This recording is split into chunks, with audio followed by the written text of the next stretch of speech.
سمجھتے تھے، قرآن کریم نے ان میں توحید کی روح کو پھونک دیا، جو ہمارے روب داغ کے سامنے کانپ اٹھتے تھے، آج میدان بدر میں ان غرباء کو قرآن نے وڈیروں کے مقابلے میں کھڑا کر دیا۔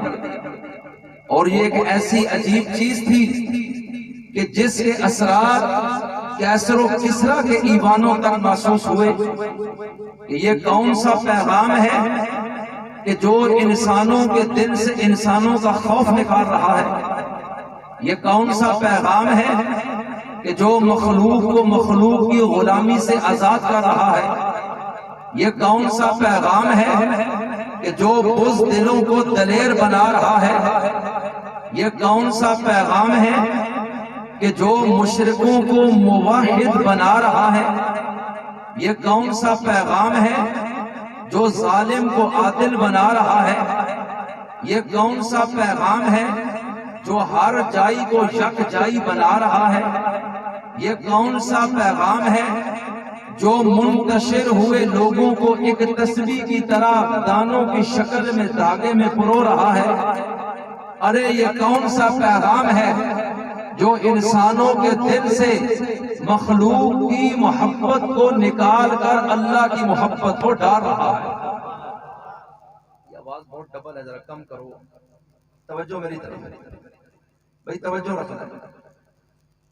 قرآن کریم کی اس انقلابی دعوت نے قرآن کریم کو اتنا مشہور کر دیا کہ ہر مجلس میں اس کتاب کے خلاف میٹنگیں ہو رہی ہیں۔ اور یہ میرا تصور نہیں، علماء سے پوچھ لیجئے۔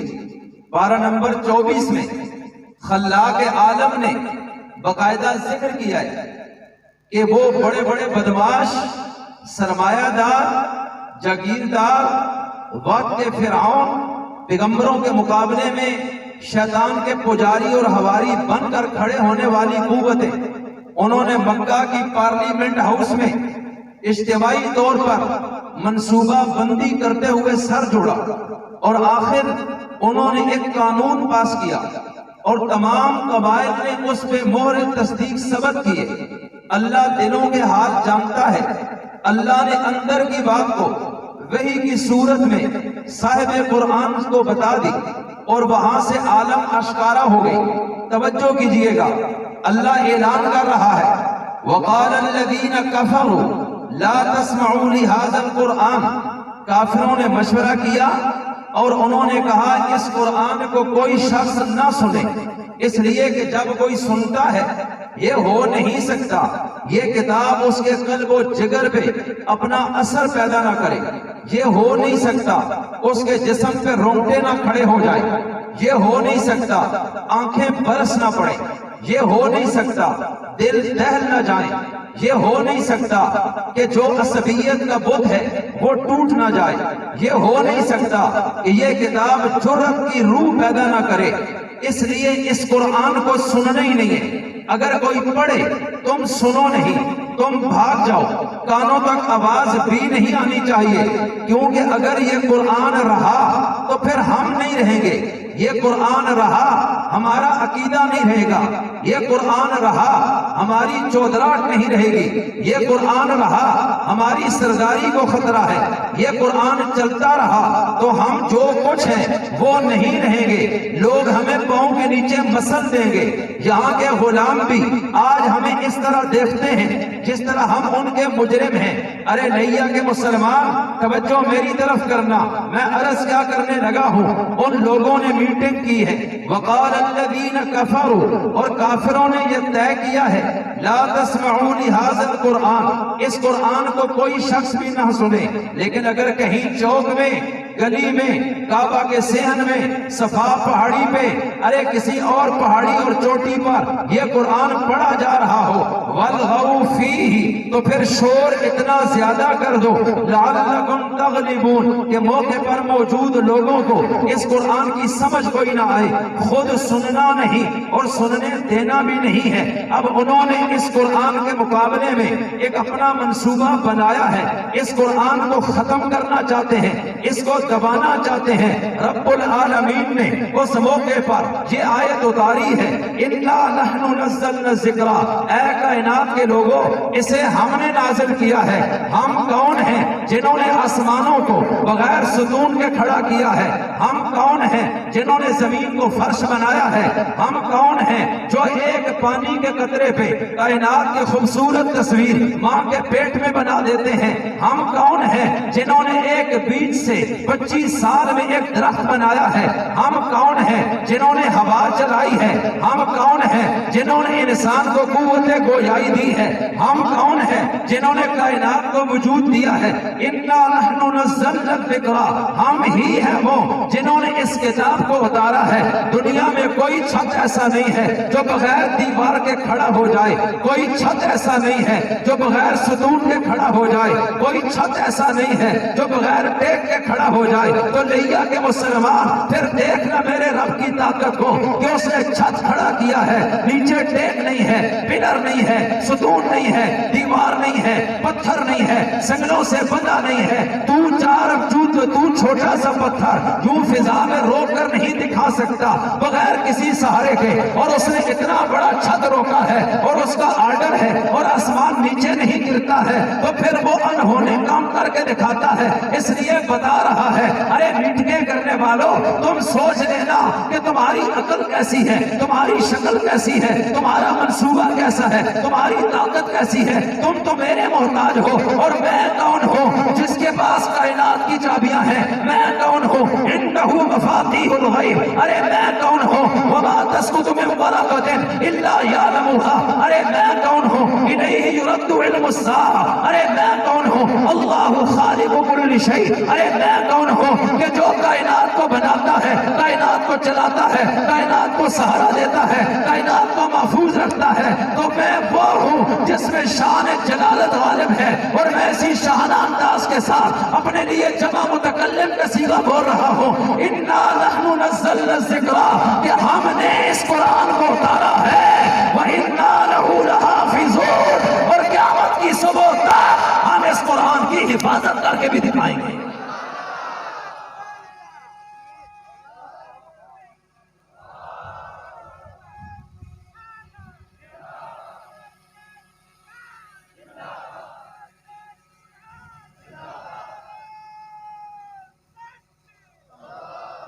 اب ذرا زور سے بولنا ہے، قرآن اتارنے والا کون ہے؟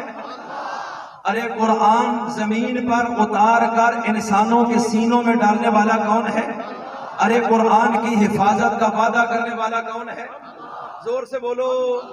بہت لمبا سفر کر کے آیا ہوں، پہلی مرتبہ ایسا رویہ نہ اختیار کرو کہ انڈا میں آؤں نہیں، اس لیے میں عرض کرنا چاہتا ہوں کہ بلند آواز سے بتائیں قرآن اتارنے والا کون ہے؟ قرآن کی حفاظت کرنے والا کون ہے؟ تو پھر میں نے کہا ربا بتانا، ان دو بچوں کے سینے میں تو نے قرآن ڈالا ہے، یہ تو پنجابی بولتے ہیں، ان کی ماں کو پنجابی آتی ہے، ان کے والد کو پنجابی آتی ہے، یہ عربی سمجھتے نہیں ہیں، ترجمہ نہیں آتا ہے، محاورے سے واقف نہیں ہے، یہ اہل لسان نہیں ہے، اور پھر ان کو اپنی کتاب کا اپنی زبان میں پنجابی اور اردو رسالہ 10 صفحوں کا بھی زبانی یاد نہیں ہے۔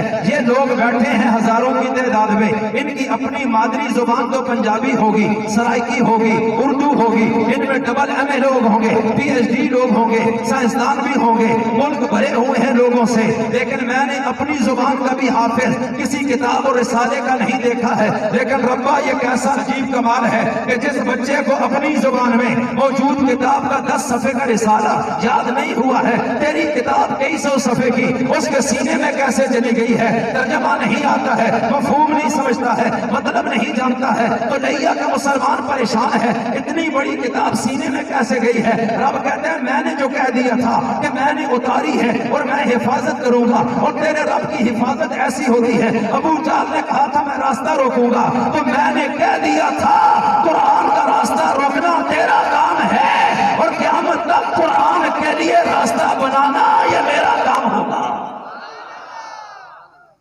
وہ مکہ کی گلیوں میں راستہ روک رہا تھا، اور میں قیامت تک ان بچوں کے سینوں میں قرآن کے لیے راستہ بنا رہا تھا۔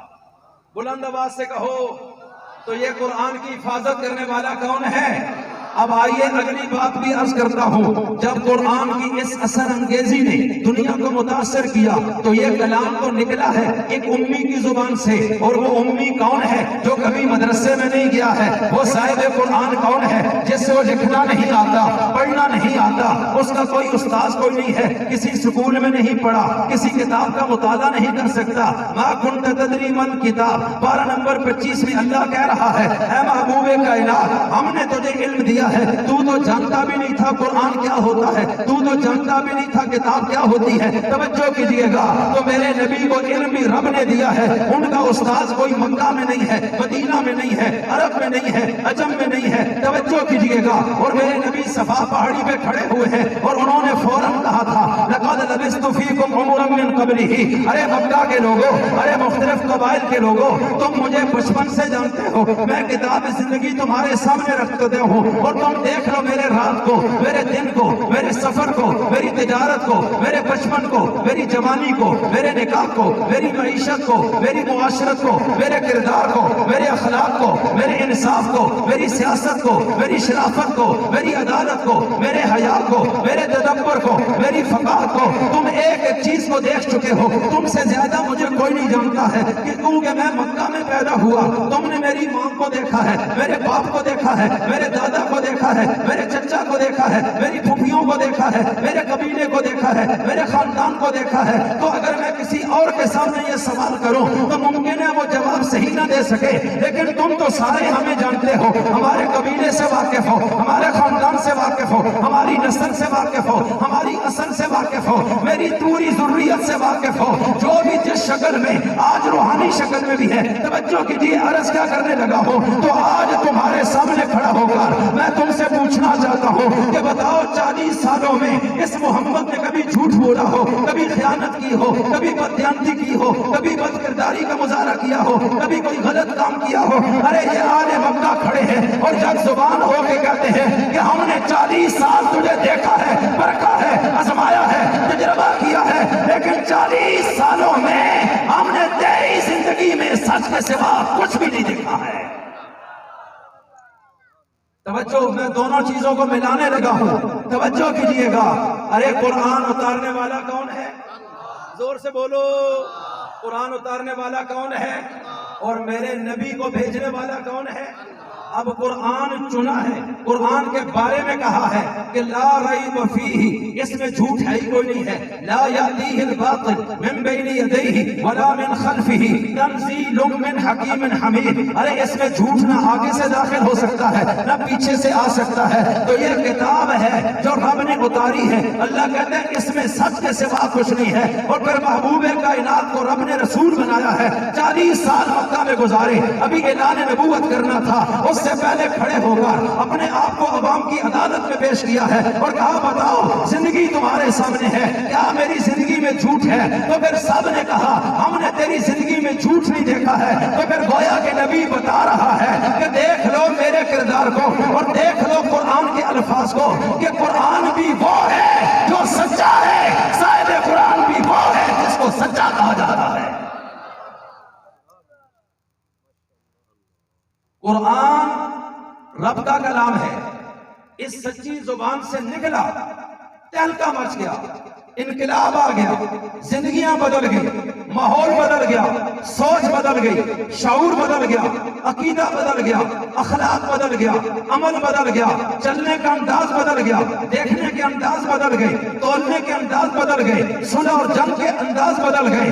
اتنی بڑی تبدیلی آئی ہے۔ جب یہ دو سچے اکٹھے ہو گئے ہیں تو پھر دنیا نے دیکھا ہے سچ کی طاقت کیا ہوتی ہے۔ توجہ کیجئے گا، باطل مقابلے میں ہے کہ ہم ڈنڈے اٹھا کے راستہ روکیں گے، ہم تلواریں لے کر آ جائیں گے، ہم جیل میں بند کر دیں گے، ہم تیرے ساتھ سوشل بائیکاٹ کر دیں گے، ہم تجھے مکہ سے نکال دیں گے، ہم تجھے گلیوں میں گھسیٹیں گے، ہم گلیوں میں پیرے لگائیں گے تاکہ کوئی تجھے مل نہ سکے۔ ایک طرف وہ ہے کہ جو قرآن تک نہیں پہنچنے دیتے، صاحب قرآن تک نہیں پہنچنے دیتے، اور اس حال میں وہ کہہ رہا ہے کہ اے قرآن تجھے بھی میں محفوظ کروں گا، صاحب قرآن تیری حفاظت بھی میں کروں گا۔ اب توجہ کیجئے گا، قرآن میں کیا ہے؟ ذکر خدا ہے، ذکر مصطفیٰ ہے، اور ذکر مصطفیٰ کیا ہے؟ توجہ کیجئے گا، میں بڑی اہم بات کرنے لگا ہوں۔ ارے میرا نبی جب پیدا ہوتا ہے، اس سے میں نے ایک بات کو لے کر آتا ہوں کہ جب میرے نبی پیدا ہوتے ہیں تو جب بچہ دنیا میں آتا ہے، عام ماحول کیا ہوتا ہے؟ بچہ رو رہا ہوتا ہے، لوگ خوش ہو رہے ہوتے ہیں، بچہ روتا ہے، اس کی آنکھوں میں آنسو نکلتے ہیں، اور وہ کہتے ہیں ڈاکٹر اس کا رونا صحت کے لیے مفید ہے، اگر یہ نہیں روئے گا اس کی زندگی کو خطرہ ہوگا، اس کو بیماری لگ جائے گی۔ لیکن جو بھی بچہ دنیا میں آیا ہے، اربوں بچے آئے ہیں، ہمارے سمیت آئے ہیں، ہر ایک کا انداز یہی ہے کہ وہ روتا ہوا آیا ہے، وہ ایک عجیب پوزیشن میں آیا ہے۔ لیکن سیرت نگاروں نے لکھا ہے آمنہ کا لال جب آتا ہے، ارے توجہ کیجئے گا، آمنہ کا لال جب آتا ہے، سیرت حلبیہ میں ہے کہ جب میرے نبی پیدا ہوتے ہیں سجدے کی حالت میں ہیں، جب میرے نبی پیدا ہوتے ہیں مختون ہیں، جب میرے نبی پیدا ہوتے ہیں جسم سے خوشبو ہے،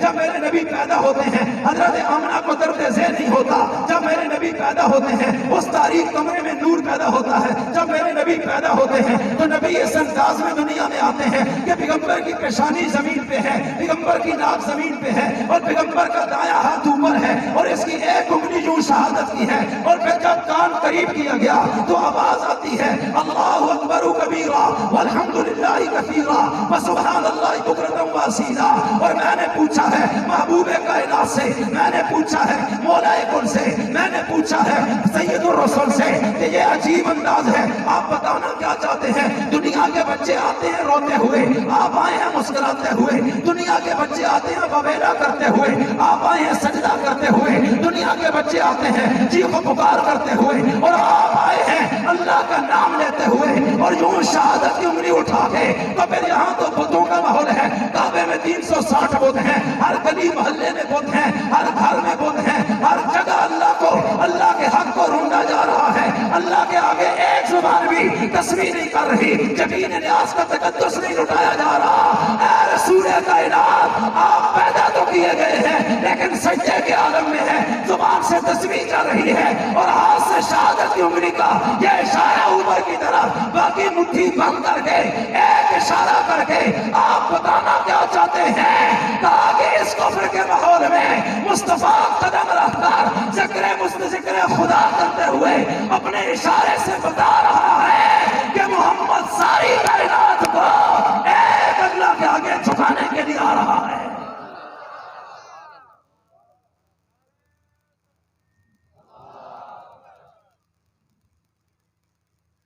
جب میرے نبی نے اعلان نبوت کیا، اللہ نے قرآن کریم اتارنا شروع کیا، اور کتنے سال قرآن کریم اترتا رہا؟ زور سے بولو، اونچا بولو، کتنے سال؟ تقریباً 23 سال۔ آ رہا ہے تھوڑا تھوڑا آ رہا ہے، اور ان 23 سالوں میں مصطفیٰ کیا کر رہے ہیں؟ مکہ میں اللہ کا ذکر ہے، مدینہ میں اللہ کا ذکر ہے، نماز میں اللہ کا ذکر ہے، رکوع میں اللہ کا ذکر ہے، تسبیح اور وظیفے میں اللہ کا ذکر ہے، تلواروں کے سائے میں ذکر خدا ہے۔ توجہ رکھنا، بڑی اہم بات کرنے لگا ہوں، ذکر خدا اور ذکر مصطفیٰ آپ کا عنوان ہے۔ تو میرا نبی تو پیدا ہی ہوا ذکر خدا کے ساتھ ہے، میرا نبی بڑا ہوا ہے، ذکر خدا کے چرچے ہیں، میرے نبی نے اعلان نبوت کیا ہے، پہلی تقریر میں کہا ہے یا ایھا الناس قولوا لا الہ الا اللہ تفلحوا، اے انسانوں ایک اللہ کے علاوہ کسی کو معبود نہ مانو، کامیاب ہو جاؤ گے۔ تو مصطفیٰ کی زندگی بھری ہے ذکر خدا کے ساتھ ہے، اس لیے پہلی تقریر میں بھی ذکر خدا ہے، پہلی تبلیغ میں بھی ذکر خدا ہے، پہلی تلاوت میں بھی ذکر خدا ہے، نماز میں بھی ذکر خدا ہے، جہاد میں بھی ذکر خدا ہے، تبلیغ میں بھی ذکر خدا ہے، دعوت میں بھی ذکر خدا ہے، نبی کی زبان پہ بھی ذکر خدا ہے، نبی کے عمل میں بھی ذکر خدا ہے، نبی کی مجلس میں بھی ذکر خدا ہے، نبی کی اذان میں بھی ذکر خدا ہے، کلمے میں بھی ذکر خدا ہے، درود میں بھی ذکر خدا ہے۔ تو پھر نبی کی پوری زندگی اللہ کے ذکر سے جڑی ہے، نبی بولتا ہے ذکر خدا ہوتا ہے، نبی چلتا ہے ذکر خدا کے لیے چلتا ہے، نبی لڑتا ہے ذکر خدا کے لیے لڑتا ہے، ارے نبی کرتا ہے بات صرف اللہ کی کرتا ہے۔ تو مصطفیٰ نے 23 سال تک پتھر کھا کھا کھا کھا کر ہجرت کر کر کے لہولہان ہو کے، پتھر کھا کے، زخمی ہو کے، ساتھیوں کے لاشیں اٹھا کے 23 سال تک دنیا کو ذکر خدا بنا ذکر خدا سنا کر یہ بتایا ہے خدا جیسا کوئی نہیں ہے. اور خدا نے 23 سال تک الحمد سے والناس تک ارے قرآن اتار نبی کی صفتیں بیان کی ہیں, خوبیاں بیان کی ہیں, جہاد بیان کیا ہے, تبلیغ بیان کی ہے, عبادت بیان کی ہے, ریاضت بیان کی ہے, نبی کی سیرت کو بیان کیا ہے, نبی کے کردار کو بیان کیا ہے, نبی کے خاندان کو بیان کیا ہے. اور پھر یوں نبی کی زندگی کو 23 سال تک قرآن میں وہ رب بیان کرتا رہا. نبی پتھر کھا کھا کے کہہ رہا ہے خدا جیسا کوئی نہیں, اور خدا قرآن اتار کر کہتا ہے, یہ کہتا ہے خدا جیسا کوئی نہیں, میں خدا کہتا ہوں میرے مصطفیٰ جیسا بھی کوئی نہیں ہے.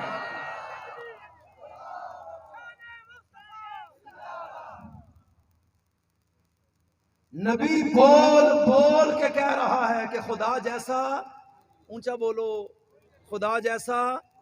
اور خدا قرآن اتار کر کہہ رہا ہے میرے مصطفیٰ جیسا. نبی جیسا ذکر خدا کسی نے نہیں کیا, اور میرے رب جیسا ذکر مصطفیٰ کسی نے نہیں کیا.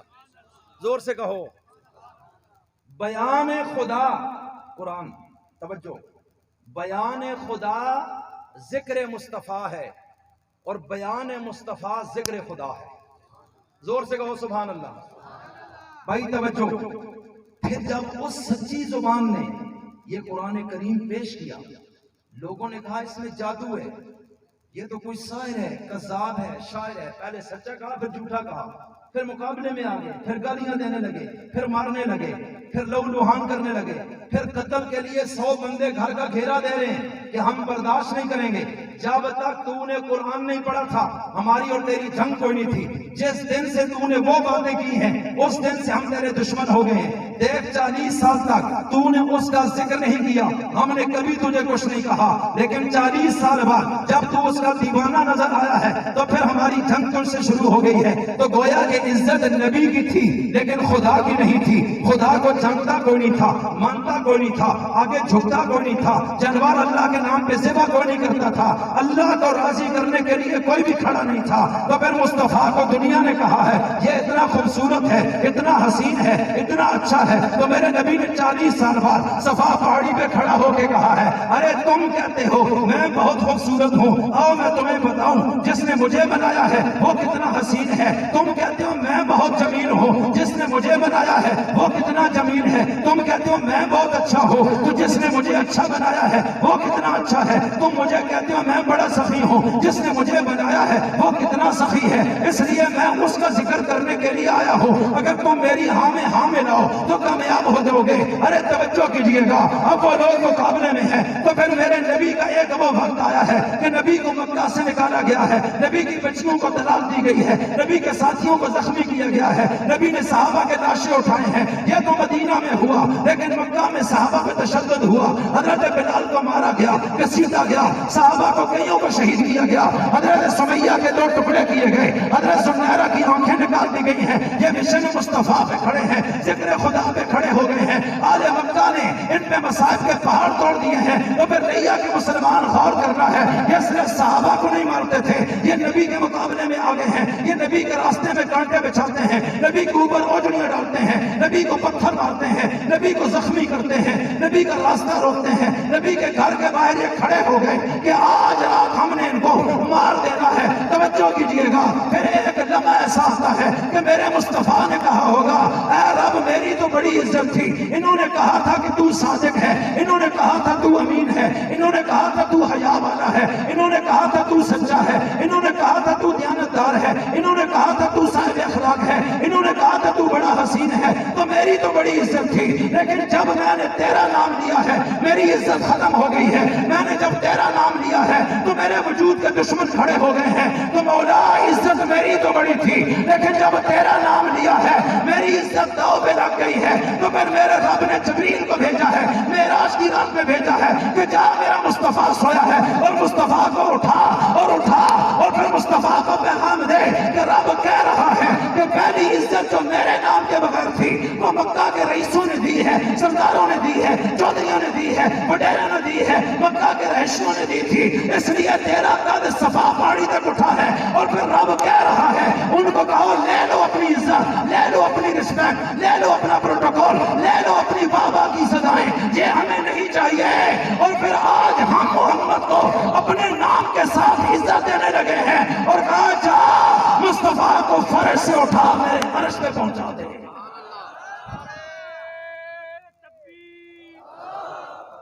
تاجدار ختم نبوت، عظمت صحابہ، عظمت قرآن۔ نبی کی حفاظت کرنے والا کون تھا؟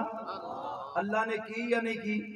وہ کھڑے ہوئے 100 تلواریں لے کے مار دیں گے، اللہ نے بچا کے دکھایا یا نہیں؟ زور سے بولو، اوے بچا کے دکھایا کہ نہیں؟ تو پھر ایک اور نقطہ بھی بیان کرنے لگا ہوں۔ حضرت مجھے بتاؤ کہ اللہ نے نبی کی حفاظت صرف ان 23 سالوں کے لیے وعدہ کیا تھا کروں گا یا قیامت تک کرے گا؟ وہ زور سے بولو۔ اور قرآن کی حفاظت کا وعدہ صرف نبی کی زندگی تک تھا یا قیامت تک ہے؟ تو آج اگر قرآن اپنے وجود کے ساتھ اصلی شکل میں ہے اور اس پہ کوئی تبدیلی نہیں ہوئی تو روزے میں میرے مصطفیٰ کا وجود آج بھی محفوظ ہے۔ حفاظت کون کر رہا ہے؟ مٹی کو کہا نہیں کھا سکتی، میں نے کہا تھا کہ میں اس کی حفاظت کروں گا۔ قرآن کو کوئی دیمک نہیں چاٹ سکتا، میں نے کہا تھا میں حفاظت کروں گا۔ اس لیے لیا کہ مسلمان قرآن بھی محفوظ ہے، صاحب قرآن بھی محفوظ ہے۔ یہ قرآن جو کتابی شکل میں ہے، یہ الفاظ ہیں، مصطفیٰ ان کی روح ہے۔ ارے یہ قرآن الحمد سے والناس تک ورق ہے اور وہ قرآن تفسیر ہے اس کی، وہ چلتا پھرتا ہے۔ ارے یہ قرآن خاموش ہے، صاحب قرآن ناطق ہے۔ ارے یہ قرآن الفاظ ہیں، وہ قرآن ان کی روح ہے جو صاحب قرآن کی شکل میں ہے۔ اس کی حفاظت کا وعدہ بھی اس نے کیا ہے، اس کی حفاظت کا وعدہ بھی اسی نے کیا ہے۔ اب توجہ کیجئے گا، میں تو 4 منٹ میں اپنے عنوان کو کلوز کرنا چاہتا ہوں ان بچوں کے حوالے سے۔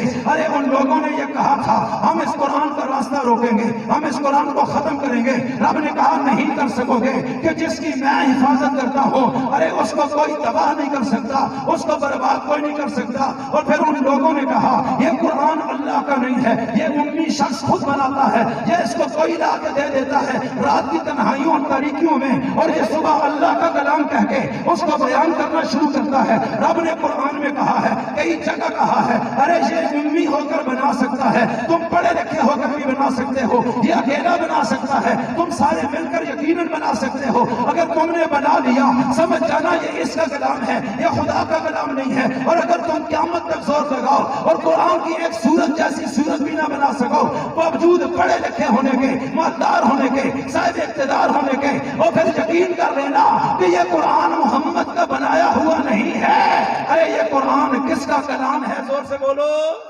کس کا کلام ہے؟ اب کیسے؟ توجہ، مجھے بتاؤ یہ لاؤڈ سپیکر اللہ نے بنایا ہے یا بندے نے بنایا ہے؟ بولو، یہ بندے نے بنایا ہے یا ڈائریکٹ خدا نے بنایا ہے؟ یہ موبائل بندے نے بنایا یا رب نے بنایا ہے؟ بولو نا، زور سے بولو۔ آپ سچ بول رہے ہو، جھوٹ نہیں بول رہے، لیکن زور سے بولو۔ یہ بندے نے بنایا یا اللہ نے خود بنا دیا ہے؟ بولو نا۔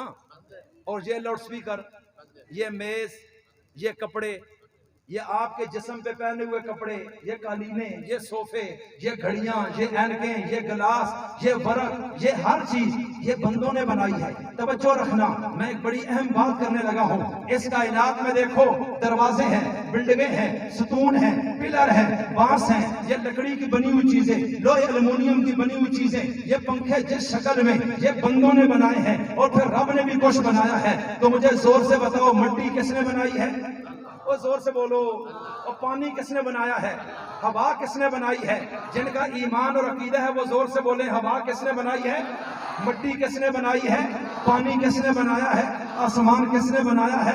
پتھر کس نے بنائے ہیں؟ پانی کے قطرے پہ انسان کا فوٹو کس نے بنایا ہے؟ اب یہاں غور کرنا، کائنات میں کچھ چیزیں وہ ہیں جو اللہ نے بنائی ہیں، کچھ وہ ہیں جو بندوں نے بنائی ہیں۔ بندوں کی بنائی ہوئی چیز کا توڑ دنیا دیکھتی ہے کہ ہو رہا ہے۔ ایک کمپنی نے سپیکر بنایا، دوسری نے حضرت اس سے بھی اچھا بنایا ہے۔ ایک کمپنی نے گاڑی بنائی ہے، دوسری نے اس کا توڑ کیا ہے۔ ایک کمپنی نے گلاس بنایا ہے، دوسری نے اس سے اچھا بنایا ہے۔ ایک کمپنی نے کپڑا بنایا ہے، دوسری کمپنی نے اس سے اچھا بنایا ہے۔ اور وہ کہتے ہیں ہم اس کا توڑ کریں گے، اور وہ کمپنی پھر زور لگا کر اس کا توڑ کرتی ہے، اور دنیا میں ہم دیکھتے ہیں انسان جو بھی بناتا ہے اس کا توڑ ہو جاتا ہے، یہاں سے نہیں تو جرمنی سے ہوگا، نہیں تو امریکہ سے ہوگا، لیکن اس سے اچھی چیز مارکیٹ میں آتی ہے، پچھلی کی ویلیو فارغ ہو جاتی ہے۔ لیکن جو چیزیں رب نے بنائی ہیں، آسمان بغیر ستون کے بنانے والا کون ہے؟ زور سے بولو۔ ارے زمین کا فرش بچھانے اور بنانے والا کون ہے؟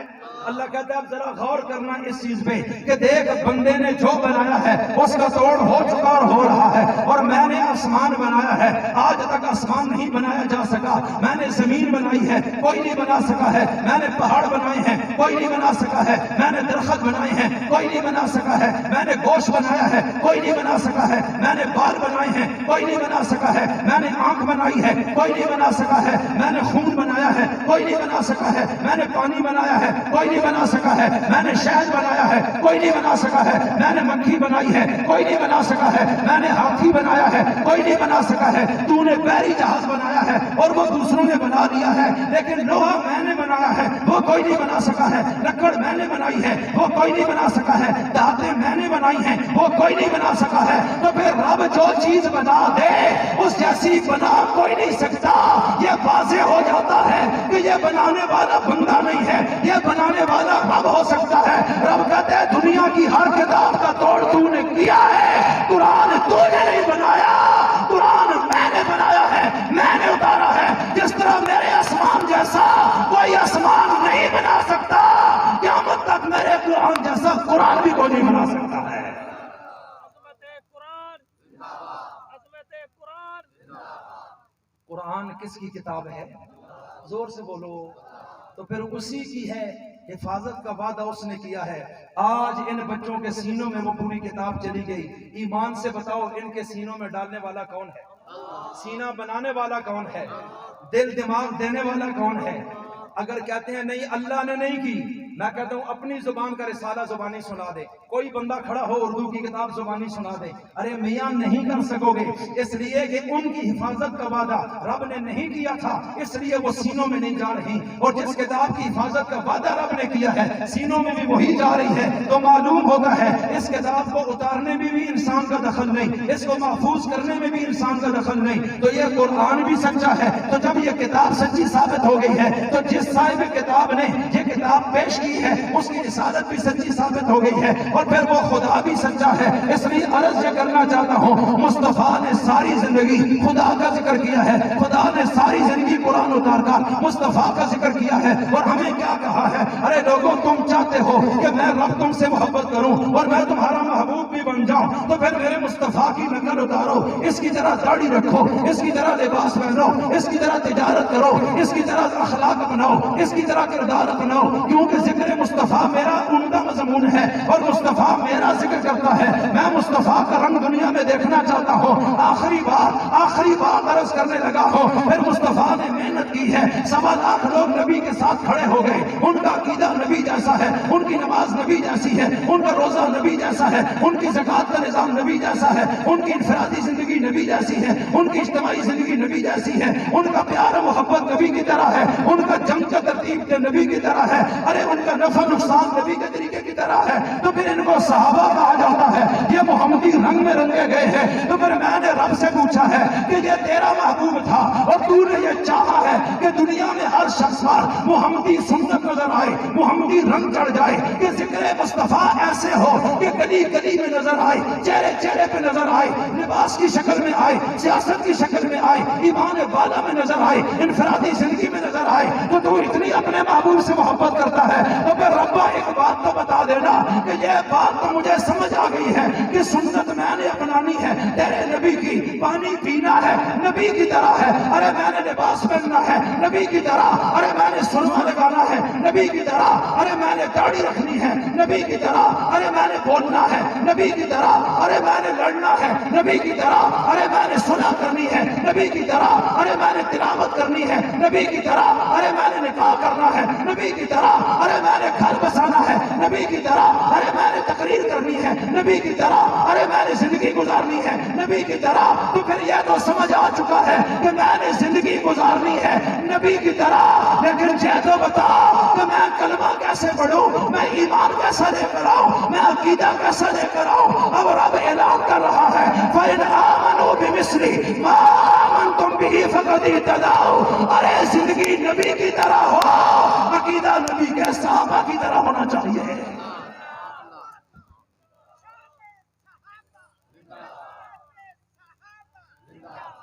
دیکھو نا کیسا عقیدہ ہے، گھسٹ رہا ہے، مار کھا رہا ہے، چمڑی اتر گئی ہے، سینے پہ پتھر کی سن ہے، انگاروں پہ لٹایا گیا ہے، کوڑے برس رہے ہیں، لیکن وہ کالے رنگ کا بلال احد احد کہہ رہا ہے۔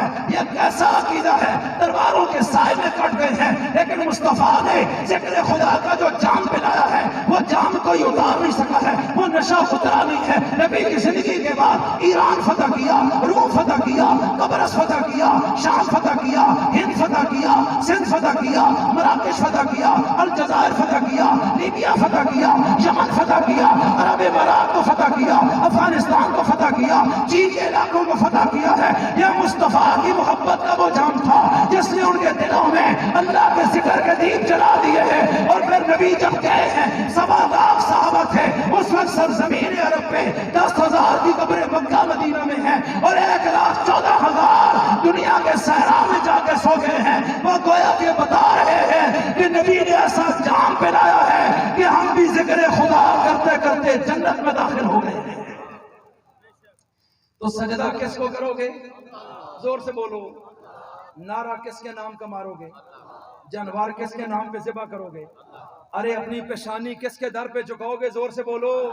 بس یہی ہے وہ ذکر خدا جو مصطفیٰ نے کیا اور کروایا ہے، اور نبی کی سنت کا نقش اپنے وجود پہ لے آؤ۔ یہی ہے وہ ذکر مصطفیٰ جو میرا رب چاہتا تھا کہ یہ ہو جائے۔ اللہ سمجھ کر عمل کی توفیق عطا فرمائے۔ وما علینا الا البلاغ المبین۔